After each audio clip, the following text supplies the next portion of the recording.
हरे जंगल के बीच, जहां सूरज की किरणें भी पत्तों की चादर से छनकर आती थी, वहां खड़ा था एक बूढ़ा बरगद का पेड़, गहरा, शांत और अनुभवी। उसकी जड़ों के नीचे बसी थी एक व्यस्त, अनुशासित कॉलोनी, अनुग्रह नगर। यहां हजारों चींटियां रहती थीं, हर कोई अपने अपने काम में मग्न, समय की पाबंद, नियमों में बंधी। कठोर लेकिन नियमित स्वर में नियम थे साफ। सूरज उगने से पहले उठो, भोजन के लिए दल में निकलो, हर टुकड़ा साझा करो, अपने विचार खुद तक रखो। लेकिन एक चींटी थी जो इन नियमों से अलग सोचती थी। उसका नाम था अरिया। कौतूहल भरी मासूम आवाज, अरिया साधारण कदकाठी, लेकिन उसकी आंखों में चमक थी, एक सवाल भरी चमक। वो अक्सर सोचती, क्या बस यही दुनिया है? क्या पहाड़ी के पार कुछ और है?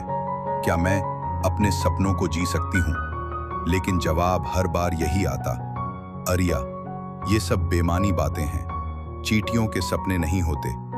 लेकिन अरिया मानने वालों में से नहीं थी। उत्साह से भरी रात के सन्नाटे में, जब सब सोते थे, अरिया सपने देखती थी, ऊंचाई के, आजादी के और उस पहाड़ी के जो दूर से उसे बुलाती थी।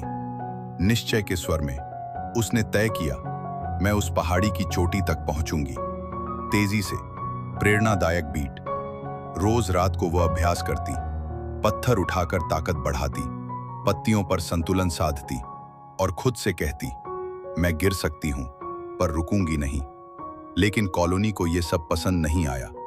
आलोचना शुरू हुई, ताने पड़े। रानी चींटी तक कहा, तुम कॉलोनी की एकता तोड़ रही हो, अगर तुम गई तो वापसी का रास्ता बंद होगा। धीमी, भावुक स्वर में उस रात अरिया ने अपना छोटा सा थैला बांधा, कुछ अन्न के टुकड़े, एक पत्ते का छाता और माता पिता की याद, और चल पड़ी अकेली। पहला ही दिन, बारिश, एक मोटी बूंद, एक गड्ढा, कीचड़, कांटे, ठंडी हवा। लेकिन अरिया हर मुश्किल में बस कहती, मैं चींटी हूं, नाजुक सही पर हारने वाली नहीं। रास्ते में उसकी मुलाकात हुई एक घायल तितली से, रूमी। उसने उसकी मदद की और बदले में रूमी ने उसे रास्ता बताया। आखिरकार अरिया पहाड़ी के नीचे पहुंची।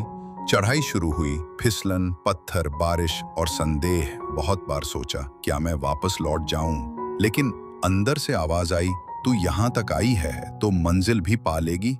धीरे धीरे ऊंचा होता हुआ विजयी स्वर। और फिर एक सुबह, जब सूरज की पहली किरणें चमकी, अरिया चोटी पर पहुंच गई। उसने देखा, चारों ओर फैली है दुनिया, खुली, विशाल, रंगीन और उम्मीदों से भरी, स्नेहपूर्ण और संतुलित। अरिया लौटी, लेकिन अब वह अकेली नहीं थी। साथ लाई नया ज्ञान, नए रास्ते, नई सोच। रानी चींटी ने उसे गले लगाया और कहा, तू केवल सपने नहीं देखती, तू उन्हें पूरा करती है। अब जब नन्ही चींटियां थकती हैं तो उनसे कहा जाता है, एक चींटी थी, अरिया, साधारण सी थी, पर सपने उसके आसमान से ऊंचे।